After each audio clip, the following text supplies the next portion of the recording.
welcome back to Coaches at Crown Brew Getting Coffee. Glad you're joining us today. Got a really cool idea here for the podcast. We're going to talk to assistant football coaches today, guys that have done this at a super high level for a long time, even longer than I realized when we had our conversation ahead of time. They've been a part of great programs, some big wins, a lot of football history right here in the room today with these three guys. I can't wait to dive into some conversations with them. I want to thank Ross and Abby for being here today. Don't forget Swinford Wedding Videography and Photography. Ross does the video, Abby does the photography. You can't go wrong. I've been in a situation where a family had their video go wrong. It was a nightmare. They'll take great care of you and ease that anxiety, and I know they'll do a great job for you. I want to thank Crown Brew for letting us be here today.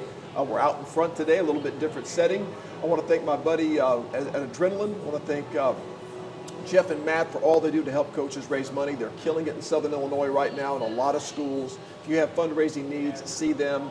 I want to thank Tony Gooch.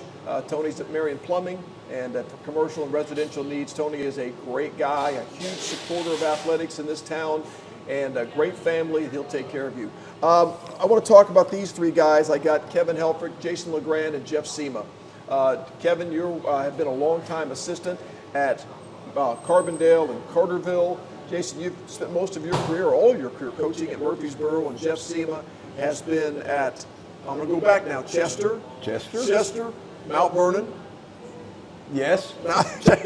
Carterville. Columbia, Carterville, Marion, McCracken, and now at Benton. And I want to welcome all three of you guys and appreciate, kind of on short notice, saying, yeah, we'll be there, man. This is good stuff. So I appreciate you being here. I know that we talk to a lot of head coaches on this show, mostly head coaches.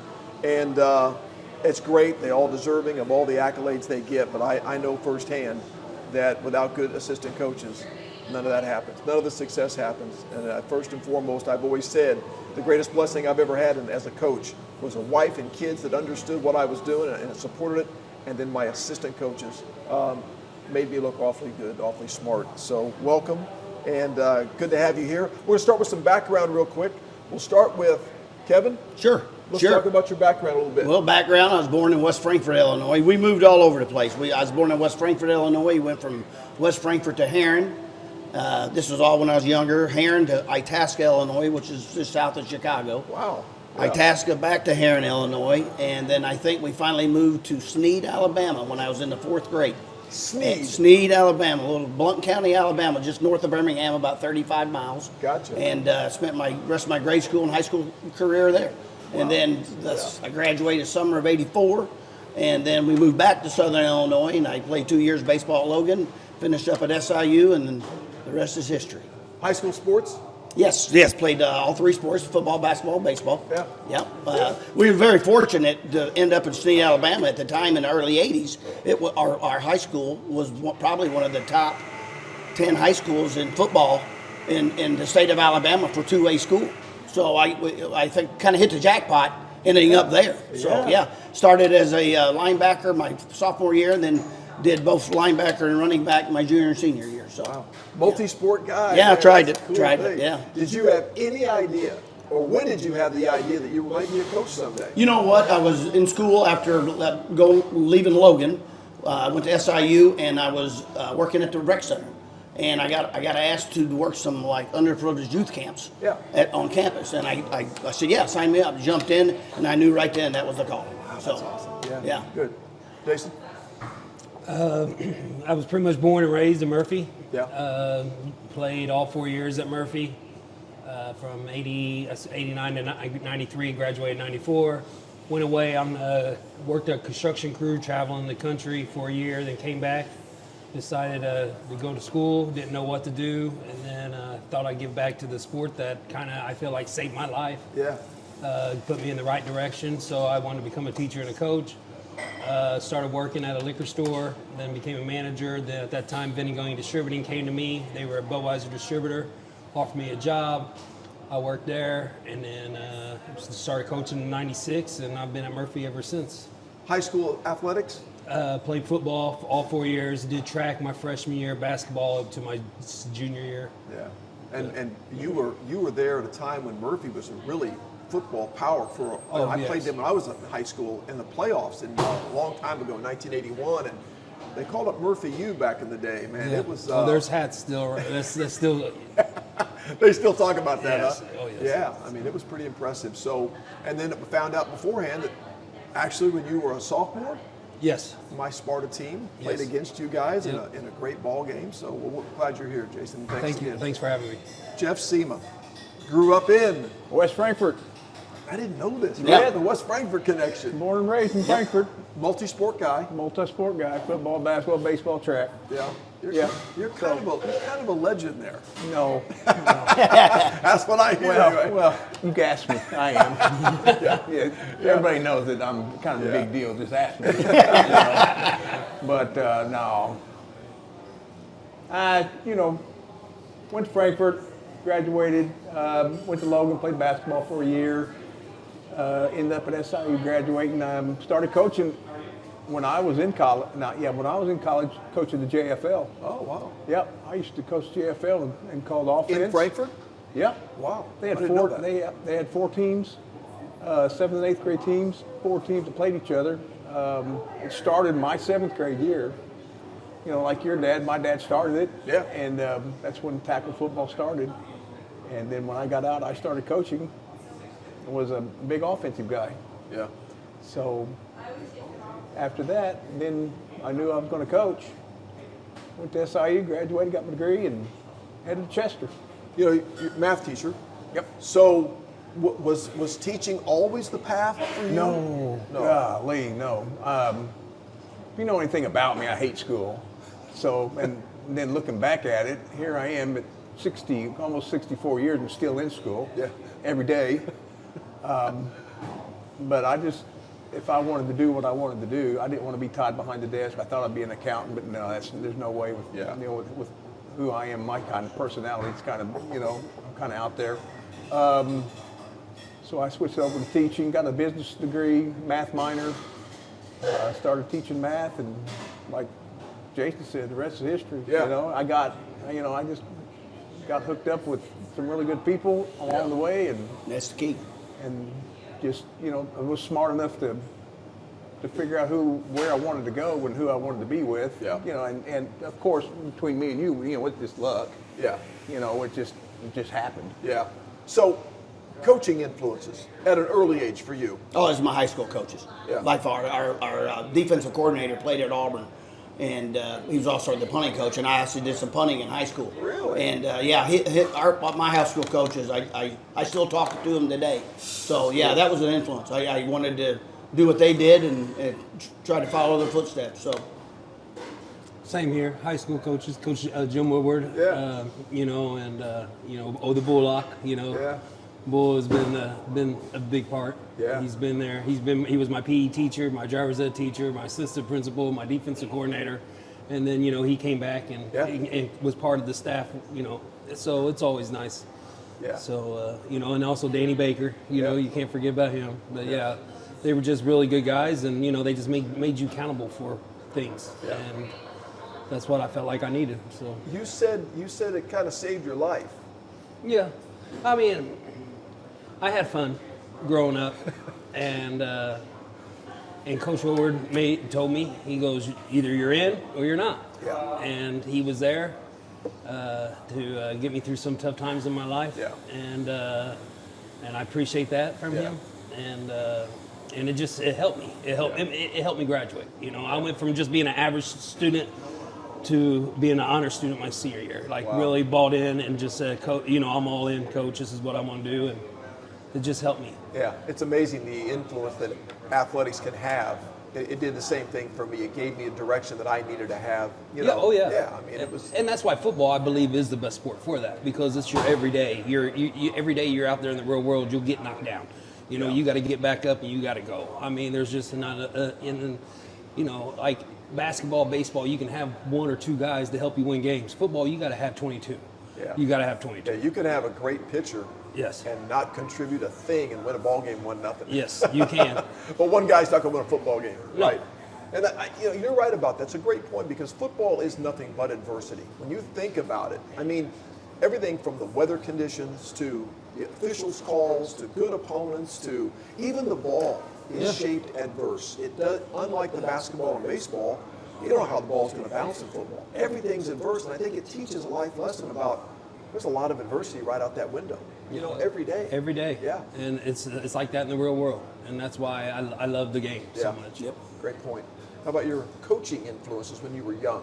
When I was young, my first coach was my dad, and I remember I played quarterback, and I broke my thumb, and I didn't miss a game. He just kept doing it. Then Coach Ernest, my high school football coach, was a tough nut. Yeah. I mean, it was Marine camp. Yeah. We did Old school days. old school days. I mean, it was, back in the late 1900s, when Yeah. it was tough. Yeah. But it made us some tough son of guns. Yeah. After practice, we would do 100 push-ups, 100 setups in time with everybody, Yeah. and then 25 finger push-ups to end practice. Yeah. And it had to be in time, everybody. He'd say up, and you'd go up and down. If you messed up, you start all over. Wow. And it was, you better get a drink of water. You better get a big drink of water, because this is the last time you're going to get a drink of water for the rest of the practice. So I don't know how we survived, knowing what we know now, but You had the salt tablets back in those days. That's what I was going to We had them. salt We had 'em. tablets and vitamin C Yep. tablets, and, Yep, salt tablets. Yeah. I'll tell you what, we're kind of tough son of bitches now. So Well, and it's funny because if I were to tell people on camera some experiences I had playing in high school about the conditions, I don't think they would believe it's true. None whatsoever. Because it is so different from what we know and what we accept today. And don't get me wrong, I love the old school stories, but the truth is a lot of it needed a change. Yeah. It did. Yeah. But some of it I think you just couldn't do today. Yeah. We just live in a different world today. But I love the fact you shared that because it's true. It was a different. Was he Coach Ernst? Was he a Marine or was he in the service? Did that? no, he was just. That's just how it he was. just had high expectations. Yeah. You had to meet the expectations. And that's how I am. You know how I coach. Yeah. I have very high expectations, and Yeah. sometimes I'm pretty hard to play for, Yeah. pretty hard to coach with. But it's the expectation, and you want. If they don't meet the expectation, then we start all over, do it again. Yeah. So this will be for individuals again. So, in your experience, you've got how many years total as a coach? I think it's 30. It's 34 or 35. I can't remember if I started in 90 or 91. It's okay. It's a lot. Yeah. You've got, This will be my 30th year. and you've got. I don't know. I'm so old. 64, 38 years. Okay. So we've got a lot. I mean, we're talking 100 years of coaching experience. What is if your feeling about being an assistant coach, a long-time assistant? What's the best part of being an assistant coach? That's a tough question. I mean, I don't know. I really don't know. I just never. I'm an assistant coach, but I always felt like I was a head coach. And if that makes sense. No, that's great. I always approach practice and games as the philosophy of being a head coach, just in case something happened. Yeah. So I was an assistant, sure, and I enjoyed those days. But that's a tough question. I never even thought about. I'm an assistant, but am I really? Am I not just part of the head guy? That's the way I approached it. That is a really That's the way I approach it. interesting perspective. And really, with your position group, you're that head guy. You are their head coach. Right. Yeah, that's a great so point. that's the way I approached it every day in practice and game days and so. Same question. Well, I've worked at Murphy. We had a lot of turnarounds, so I worked for a lot of people. With some of the coaches, they would give you direction as assistant coach what you did. Like with Coach Liggins, I was just a defensive end coach. That's all I coached was the two defensive ends, and he'd have the drills. Then Coach Carter, when he came in, he asked me to be the defensive coordinator. He kind of just let me have my rim. We have our own defensive meeting on Sunday nights. And then the offense is in another sit there, and he doesn't really ask that much. He watches. He asks what's going on, and if he has concerns or questions, he'll ask, and he just kind of just lets me and Danny Gould, we sit down. Danny, has been right there with me the whole time since I've been defensive coordinator. He's one of my best friends, and we just get after it and we go. I mean, and Carter so I would say pretty much the same. I don't consider myself an assistant coach, and especially with someone like Coach Carter who's given us that that leash to go do it. to do what you want to do. Do what you want to do, and just try to be good at it. And that's all we try to do. That trust factor is huge. Oh, it's when the huge. head coach trusts you to take your guys and go get it done. I mean, he may lay out what he wants, what his mission is, but individually, you're doing what you need to do. And that's a cool thing. But that's another thing that goes back to football. How much of a family oriented we are. I mean, that comes from Coach Carter. He loves us, and we love him too because he lets us have that. You know what I mean? He's not over us, and he lets us do what we do. I mean, there's times where I don't see him until we go to a team. Because we're on one side of the field, and that's all I coach is defense. Yeah. And it's, I mean. And you're not worried that you give up 2 or 3 touchdowns early, he's not going to take the reins and pull the defensive calls from you and say, no, okay, I got this. He will say, hey, let's turn up the pressure a little bit more. course, Come on, let's go. Or, back it off a little bit. Or, have you thought about maybe double? He throws ideas. But he also asked me for the same stuff on offense, too. And it's like, it's just a great, it works great. That's and, cool. I mean, I can't be any happier than being at, District 186 at Murphysboro. Awesome. Jeff, best part in your mind about being an assistant coach? Well, best part is I tell my kids, I like my kids and have a position group. I never want to be a head coach, but I never thought myself as an assistant coach either. I always had a team with me. I had a team below me. I always had assistant coaches with me. Yeah. And like you did, you gave us free reign. You never asked us. No. Anything. We never talked. I mean, even on game days, we never talked to each other during a game.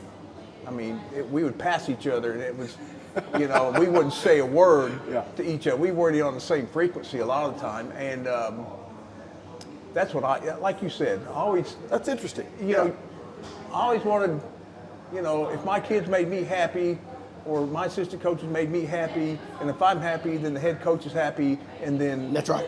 Exactly. That's what it's all about. It's your kid's job is to make their coach happy, and their coach is to make their coach happy. And if everybody's happy, then it's good. But if someone in that line's not happy, then it goes south pretty quick. Yes. Really quick. And I tell my kid it goes downhill. Yeah. Well, and so when your head coach is from the same side of the ball as you are, or if he's the opposite side of the ball, is there a better situation for an assistant coach? What I mean is, so I'm an offensive guy, Right. you were a defensive guy, and I think that really worked well, but is it a challenge if your head coach is from the same side of the ball as you? Does that put added pressure on you as an assistant, you think? No, I think that helps. I mean, just like for us, the last, since even when Dennis started in 2001. Yeah. It's always been. I've always been with Dennis. He's the head coach offense. He did the quarterbacks and running backs. I did the line. Yeah. We had another assistant coach do wide receivers. To me, it helped us. Okay. And then our defensive staff was off to the side. Okay. So I want that. I want, especially as an offensive line coach, I want the head coach to be the offensive guy. I got you. Yeah. If that makes sense. No, it makes perfect Yeah. sense. That's why I'm asking. How about Yeah. for you? What is Gary's background? Gary's offense. He's offense. Okay. He's offense. Well, Gary, he's done it all, Yeah. and he's even said that he's been to places where he had to do it all because he didn't have. And not saying I've I don't been know there too. what was the deal there, and I didn't ever ask. Yeah.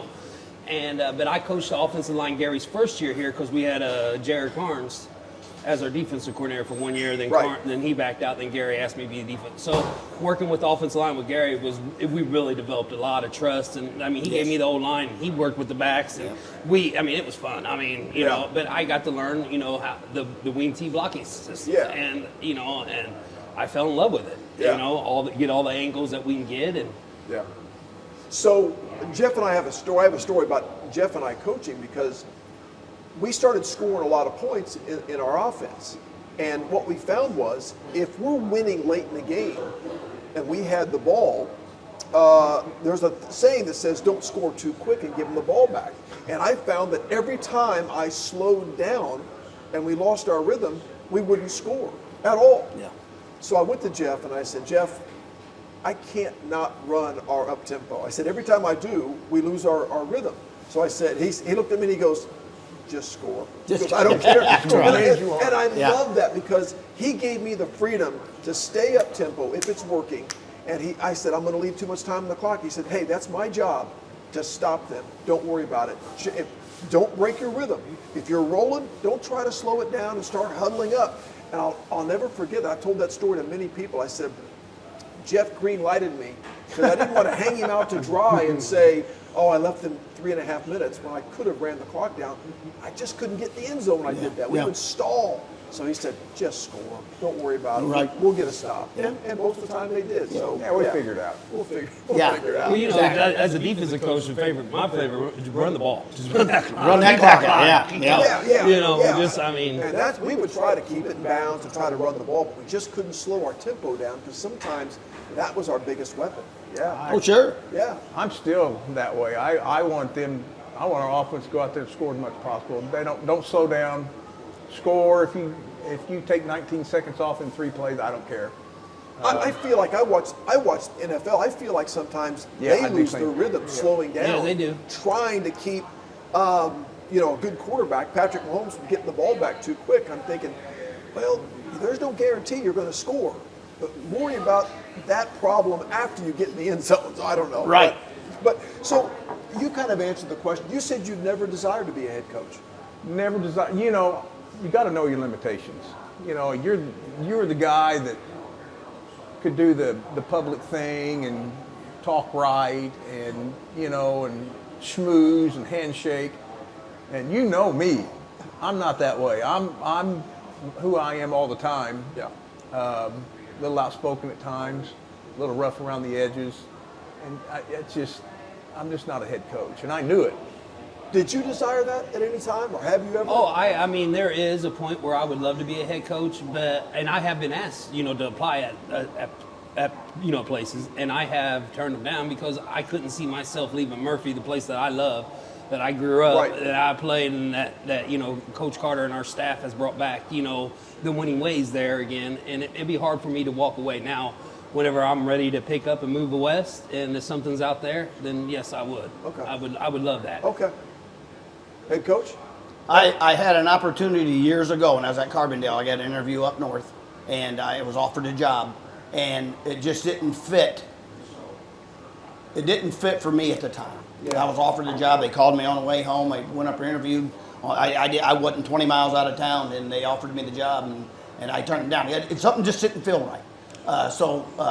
Yeah, it would have been nice, but like Jeff saw it, I'm content as being the offensive O-line coach, and I've always been content with that. So Yeah, the way I look at it, if it happened and it was right for me at the right time, I would have done it. Gotcha. And when I got offered that position, it just wasn't right from where I was at the time. I It got didn't you. feel right. It didn't feel right on the ride home. It felt great up there.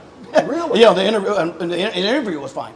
And just on the way home, it was late at night. I had about an hour drive, and something just didn't click. And so when they called, I said, I'm going to have to turn you down.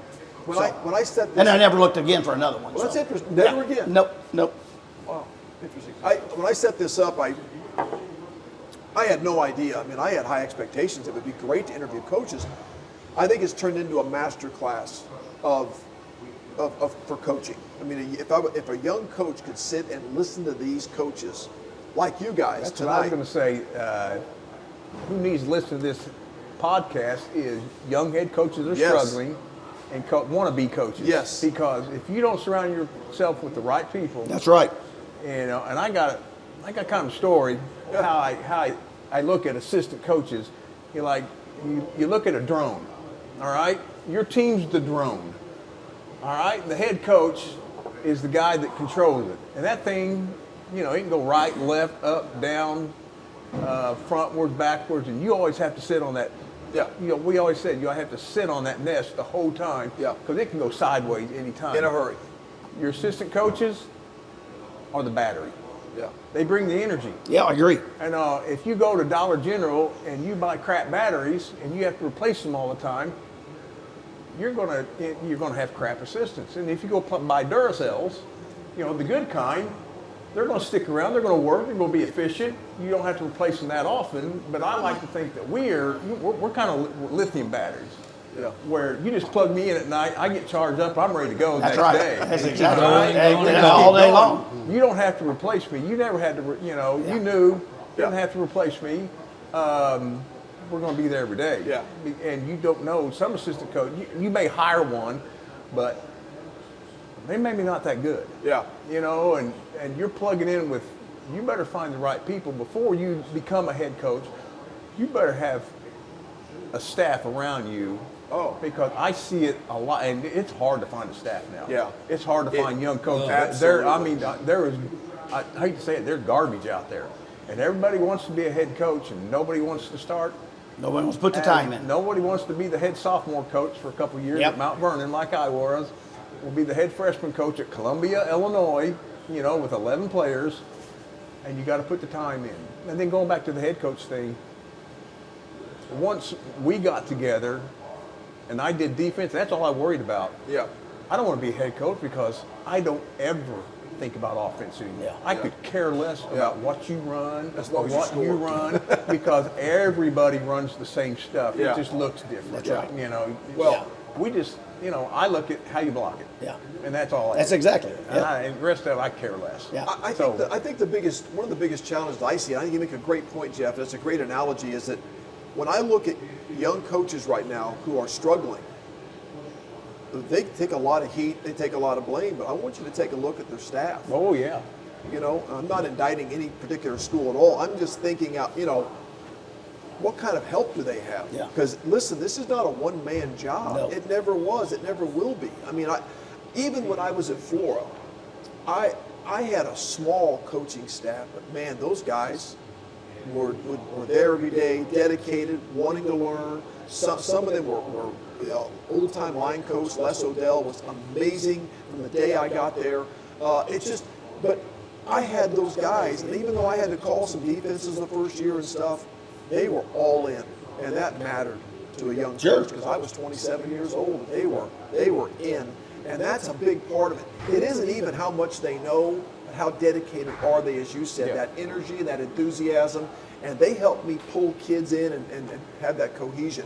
So the reason I brought this up about being an assistant coach, first of all, is if you've got a young coach watching, and I hope they're watching, I hope they're listening, what advice would you give a young coach about being an assistant? Study the game. Study the game. Ask questions. Get there early. Stay late. Ask questions. Ask questions. You know, just you. If you want to do it, you got to do it right, and you got to do it full time. It can't be part-time gig. You've got to travel. You got to study. You got to go to clinics. You've got to go to spring ball practices and at some colleges. You've got to stay on the ball if you want to be any good at it. Yeah. And I would say just work your tail off. Yeah. Because if you don't, it's going to show. Gotcha. Anything else? No, I mean, like clinics, you know, clinics is a big thing. You know, get when you're at the clinics, get there, talk to head coaches and talk and see what they have had success with. Yeah. You know, study film. I watch film almost every, you know, even in the off season, I watch probably 2 games that we played last year, you know, just off and on. Just let it play, you know, and I'm cooking or doing something. You know, just let it play and watch. And again, there's not a stupid question. The only stupid question is when you don't ask. Yeah. I mean, Yeah. and you have to believe that. And you just got to be dedicated and love it. Amen. I think the key is never think that you know enough. That's Yes, exactly that's true, right. too. 100%. Don't ever think that you got it, Yep. because I swear to God, there is more to the game that you can learn. Yep. And that was the biggest surprise I got, you know, we go to Carterville, go to Marion, boom. Go to Marion, go to McCracken, big step up. And I'm sitting, wow, I learned a lot. Yeah. And then that's when I found out, like, the more I know, the less I know. Yeah. Yeah, right. Yeah, Yeah. we picked up, not to interrupt, but we picked No. up at the St. Louis clinic last year. Brett and I were I think it was a guy from Louisville was talking about pass protection with his running back. And we installed that same package, and it saved us. It really saved us. Yeah. On how they were doing it, how versus what we've done in the past. And it made a big difference with our pass pro. Well, So you- just, you know, I was 34 years into it. And I was there for 45 minutes and we installed it. So just like you said, I mean, you're never gonna know it all. Yeah, I have picked up these random things that worked for me from weird places. I was watching a high school game on ESPN one August. Before the college starts, they show high school games. And I saw this shovel garden GT play. And we put it in, our semifinal team with Micah Markley. I bet he ran that 60 times during the season, of course, and it's a reception. But the point is, I picked that up just randomly, just watching another team play, and I said, we can do that. Yep. I had no idea it would have that kind of impact. Right. Just pick one thing up, that one thing, just by watching a game that had no meaning to me, but just two high school teams somewhere out of Florida, and it mattered, and it made a difference, so you never know. Yep. I think another thing for new coaches is find your niche and stick with it. Yes. Don't be an I team, then be a spread team, and then Next be a double week, wing team. Don't be a 4-2, then a 3-3, then a 3-2 team. Do something, learn it, get good at it, and stick with it. Yeah. We had to go through that. We were at Fargo I team, and all of a sudden we went to Marion, and it didn't work very well. Didn't work. So you went to spread. Yeah. We got out of the 4-3. We went to the 3-2 to get more flexibility, and we've stuck with it since. Yeah. And we've gotten really good at it. Yeah. And the more you do it, the more you learn, and the better you are. Exactly. But stick with what you know. Don't watch TV. Don't buy a tape and say, hey, we're going to be a 3-3 defense this year. Right. If you don't know how to teach it, don't play it. Don't You're play not it. playing Exactly. bad. Yeah. You're not playing Exactly. bad. Right. I think that 4-3 defense was my favorite all-time defense. I loved it. The spread killed it because they had to get out of it. I loved it. Yeah. So maybe you've already answered this, but what's the best way to serve the head coach? Just You said asking the question, but is there what's the best way to serve the head coach? When we go to practice or we go Sunday meetings, I'm going to be prepared. I don't want that head guy worried about my position. It's going to be taken care of. Yeah. And you got to stay on top of it. So I approach every practice, every meeting prepared, ready to go, so he doesn't have to worry about what I'm doing. Gotcha. Have his back. Yep. Ooh, good answer. Everybody thinks that maybe you should have passed here, but they're not the man in the arena. Yeah. They don't know what we're doing well that week in practice, Yeah. and that's where you just always got to make sure you have his back. Amen. Good answer. That's true. There's times you got to have your head coach's back, because we've been through it. You had those online bull crap that, and I'm sitting there anonymously typing away, with people calling like, we need to get a tougher schedule, maybe they're in too deep over their head. Yeah. But you got to give the best way to serve your head coach is to trust him. Exactly. If they're the fight, and hell, we've been there too. After a game, here comes a parent in griping about you only play parents, kids that you know, Yes. and I'm out there here ready to go. And Wimbo's dragging me back in. I'm wanting to fight this guy, Right. and Yeah. Well, that loyalty is huge, and I remember that we struggled the first few years at Marion, and things were going well. And the expectations were high when we got hired, and we weren't fulfilling those expectations. And I remember we fell behind. It actually got worse the third year, and I remember on the headset, Jeff goes, "Well, boys, circle the wagons. We're under attack." But we got through that, and I wouldn't have survived that job the first 3 years here if it weren't for my coaching staff. Yeah. And it means that much. I stayed another year because of my coaching staff, and I believe I'll never forget. I studied, I'm a history guy, and I believe this. Andrew Carnegie was this steel multi-billionaire. And he once said something, and I heard it on the video, and it stuck with me. He said, you can take everything from me, but you give me my people, and I'll rebuild it in 10 years.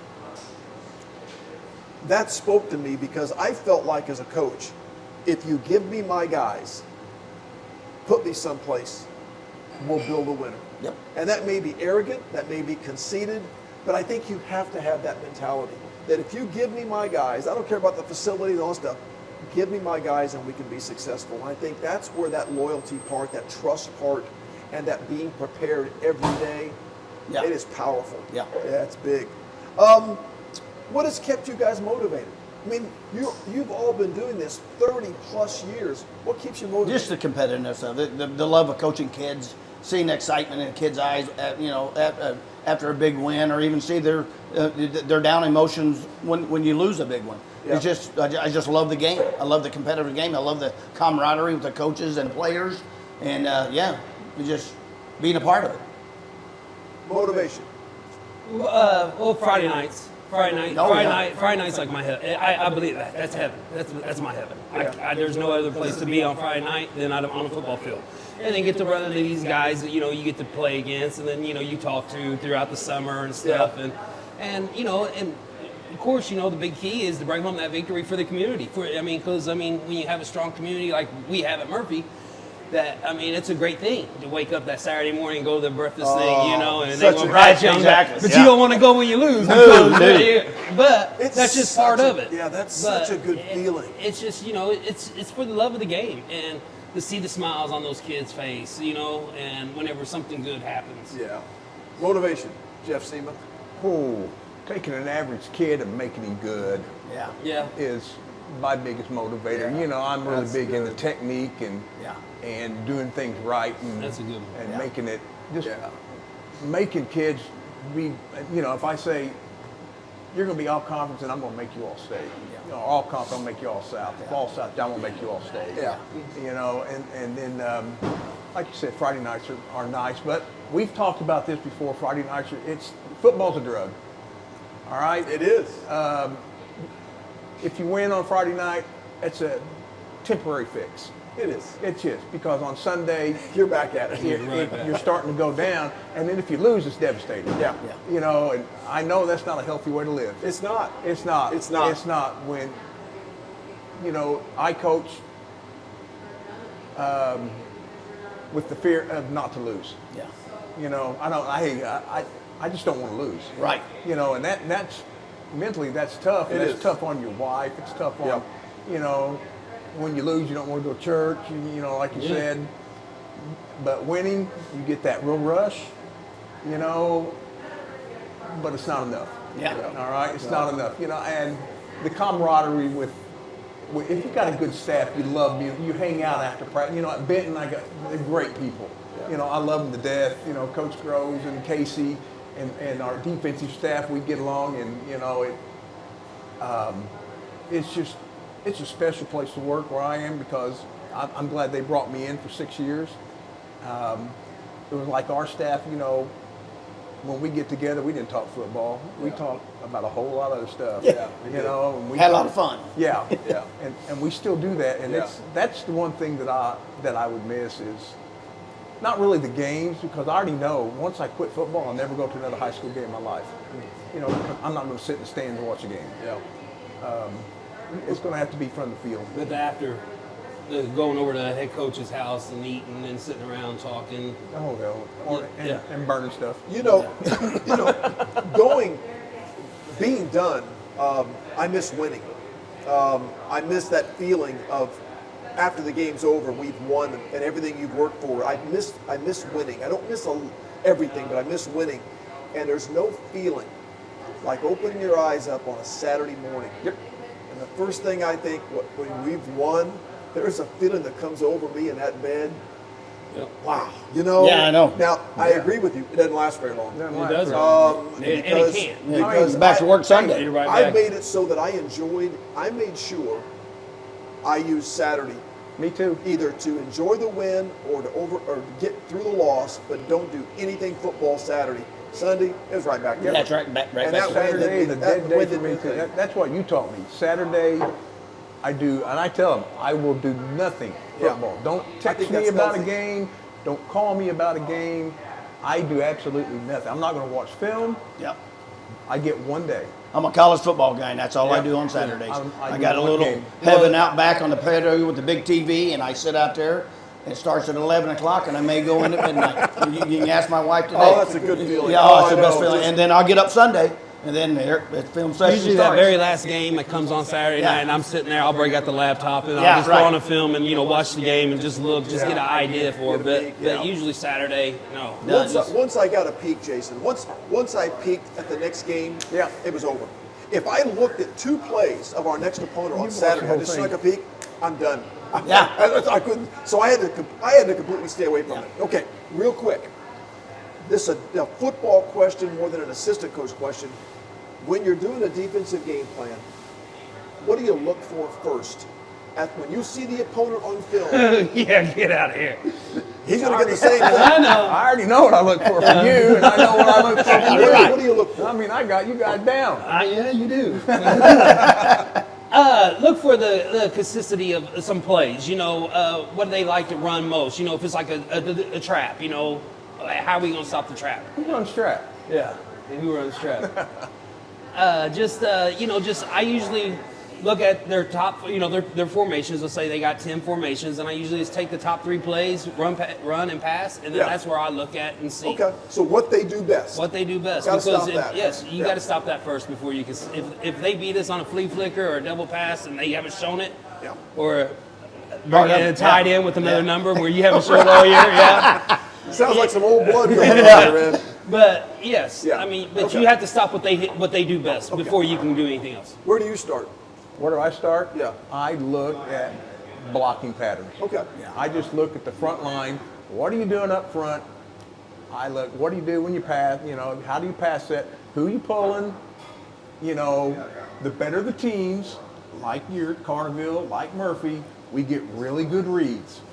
Yes, When you get crap it's true. teams, you got bad teams, you don't get reads. Exactly. They Exactly. stand there, Yeah, and it's it like drives my kids crazy. I don't know what he's doing. Yeah. Yeah. That's the only thing I look at. I look at blocking schemes, and once I get blocking schemes down, then, you know, I always had, JD always took care of the formations. You know, he's always worried about, you know, 4 verticals, so you cover that. I'll take care of the blocking schemes. I got the box, and you do whatever you do back there. And you know, Jeff, that when you're putting together a game plan and you can narrow it down to what they do, but the better the team, the more tendencies they have. Yeah. Yes. Good teams do what they do. Yes, they do. Al Martin is a legend, maybe the greatest coach in Southern Illinois history, but he had lots of tendencies, but it was about execution. Then you had to execute. And Glenn Schott at Belleville Altoff, Okay. over 200 wins. He was going to run a 4-3 defense. I don't care what you did on offense, Yeah. but you knew.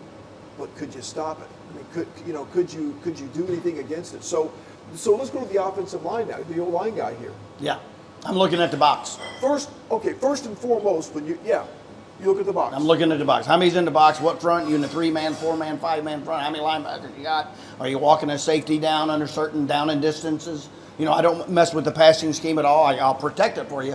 I don't pay attention. I want to know who's in the box. How are we going to get 3 yards of carry when we're running the football? So that's how I approach it. So when you're putting together your offensive stuff, for example, let's say you're watching a game on TV. After all these years of being a line coach, do you watch the snap or do you watch the guys up front?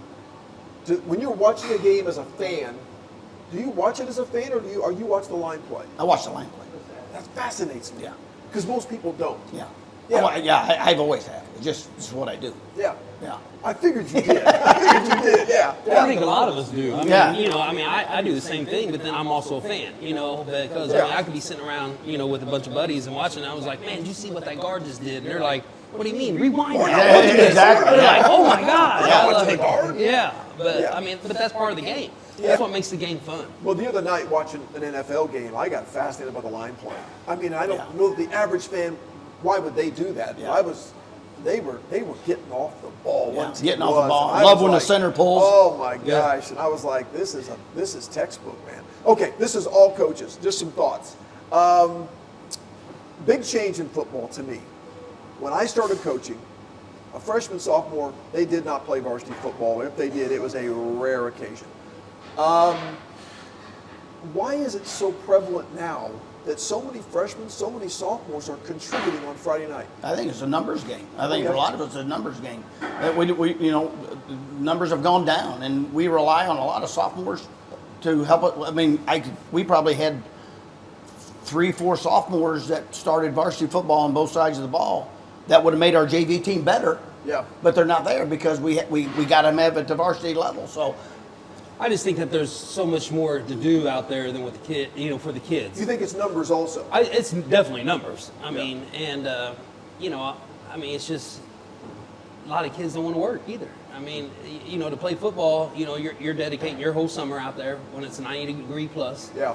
And you're working your butt off. And Yeah. then, to what? And then, like, with all the other games, like baseball, basketball, you play 2 or 3. In football, you only got 1 game a week. Yeah. You're preparing, and it's hard for a kid to focus that long for a week Yeah. to go. And I think it's just the numbers. Same answer? Same answer, and you can tell. I know a lot of people don't want to hear this, but Southern Illinois football suffers because of the numbers. Yeah. Because we have to play so many young kids.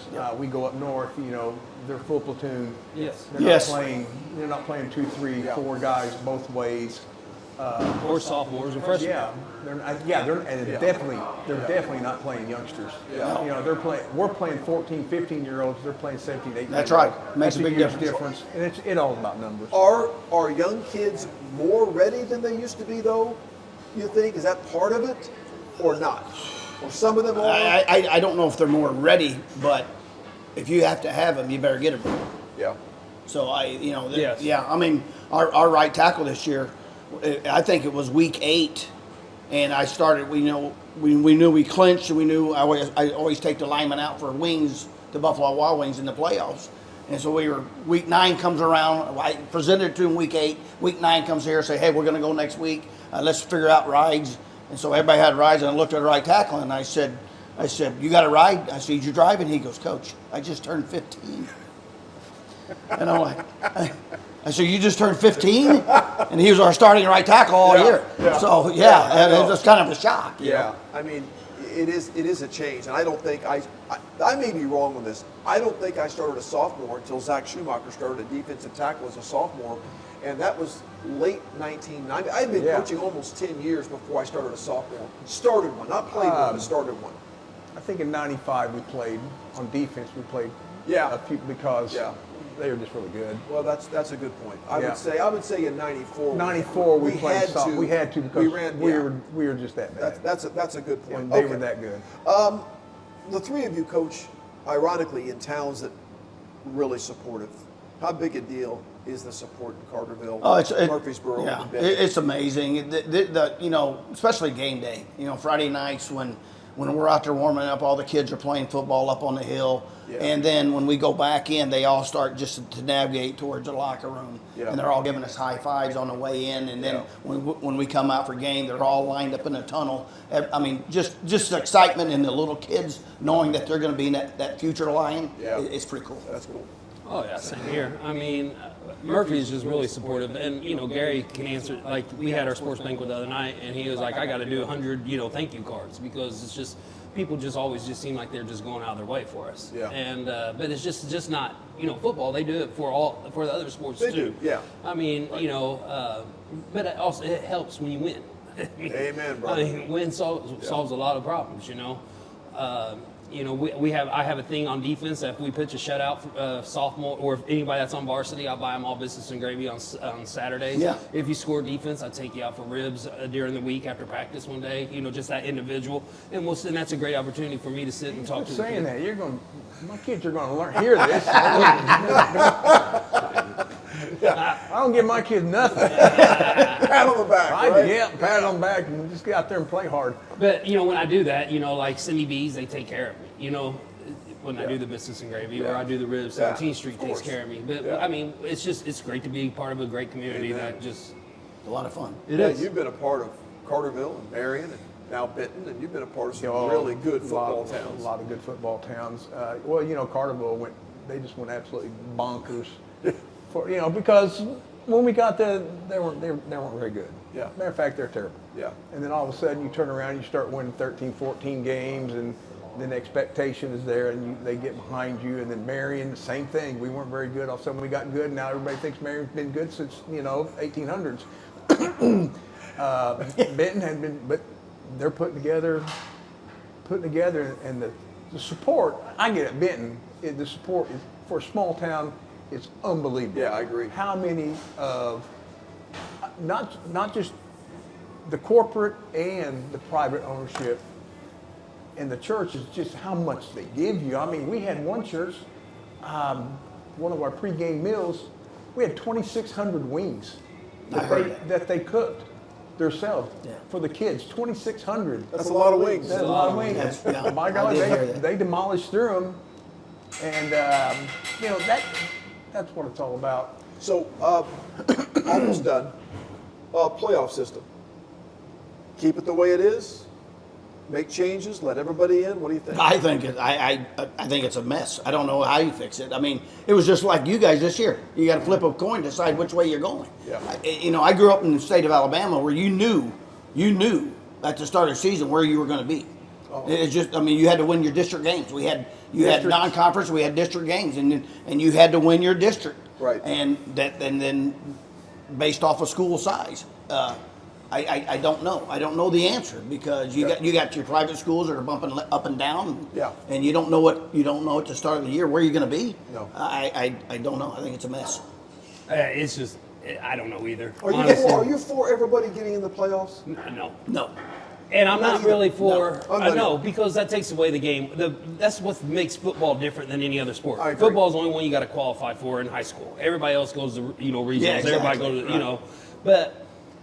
And I like it to where I think that week 1, week 2, you should play someone different. I don't want to have to, turn around and play you guys first round in the playoffs when we just seen each other, 6 weeks ago. Then you get beat again. Oh, God, here we go. Here we go. All right, I don't want to come around and see you. But it's just, I seeing new people is always good. I agree. It's a lot more fun, I think. It's a lot more fun. I'm kind of different. I like how Kentucky does it. They play district Districts, games. yeah. You play. You have 14 districts. Some have 5 in it. Yep, we had 5. And then you go and then you can play anybody you want. Yeah. And you can win your district, or you can get 4th place in your district. You're still going to the playoff, but District 1 will play District 2, or we always had to play like Louisville, Jefferson County. Number 1 plays number 4, and it ended up, Mayo playing Marshall, and ended up being 70-0. But everybody got in. Yeah. The first round game is pretty simple, and then after that, it's tougher. Yeah, And right. it gives you one more week of playing of playoffs. So if we don't go districts, I mean, up north everybody's fine with it, but down here I think we need to go districts, or we need to go. And this is never going to fly. We got to go to county schools. Yeah. Yes, I totally agree. Yeah. In closing, just tribute to you guys. I mean, you've all done this at a high level. The schools you've been at are successful. Head coaches are great, but they can't do it without you. And I appreciate all 3 of you being here and serving in the assistant role so well. Houston, you got to know who you are. I think all 3 of you could have been head coaches if you chose to be. But the fact that you stayed as an assistant coach, you have blessed a lot of head coaches in your careers. Appreciate it. And that's a pretty cool thing. You're retiring. I'm retiring. How does that feel? It's bittersweet, I guess. I'll miss it. I know I'll miss the guys. I'll miss the players. I'll miss the studying of the game. But I think they always say, Yeah. I know. Yeah. I did too. It's time. Yeah, I did too. And there is a life after Yeah, football. there is. And I wasn't sure, but there is a life after football. Yes. It's an adjustment. Yeah, it will. It's going to take a while. There's a lot of it I'm going to miss. But I like the idea you're going to travel quite a bit in the fall. Yes. That's going to happen. That's smart. That's going to happen. Well, thank you guys, all of you, for everything you've done, for the lives you've impacted, which is too many to count. You were impacted by a coach, and now you're doing the same thing. Coaches have impacted all of us, and it didn't have to be the head coach. A lot of times it was that assistant coach. I know I was influenced by my head coach, but there was an assistant coach that influenced me probably more than anybody else. And I hope to have him on here someday. So I'm working on him. But thank you guys for being here. I appreciate you guys and everything you've done and are doing. And continued success for you two. And enjoy retirement. I'm going to. Yeah. Thank you guys for Have a being retirement here. cake. You don't think that's going to happen? I know it's not going to be a cake though. I want to thank you for watching and listening. I'm going down. Thanks to Crown Brew. Thanks to Thanks. Ross and Abby. You will. Don't forget Swingford Videography and Photography for your wedding. I want to thank Marion Plumbing. I want to thank Adrenaline Fundraising. I want to thank all of our sponsors for all they do. I want to thank these three guys for serving our kids so well and the game of football so well at a high level. They continue to do it, even though they've all got 30 plus years. You couldn't find better guys to bring the energy and enthusiasm and knowledge and know-how to the game of football like they've done. So thank you for watching and listening. I want to mention you get a chance to sign up. I hope maybe Ross can put a QR code on there. Sign up to ring the bell for the Salvation Army. It means a lot, and it helps keep the lights on and the heat on for a lot of families this winter. If you get a chance to go ring the bell, we've already put in one session. We're going to put in a couple of more. I would encourage you to do so. It makes a difference. So thanks for joining us again. We'll see you next time.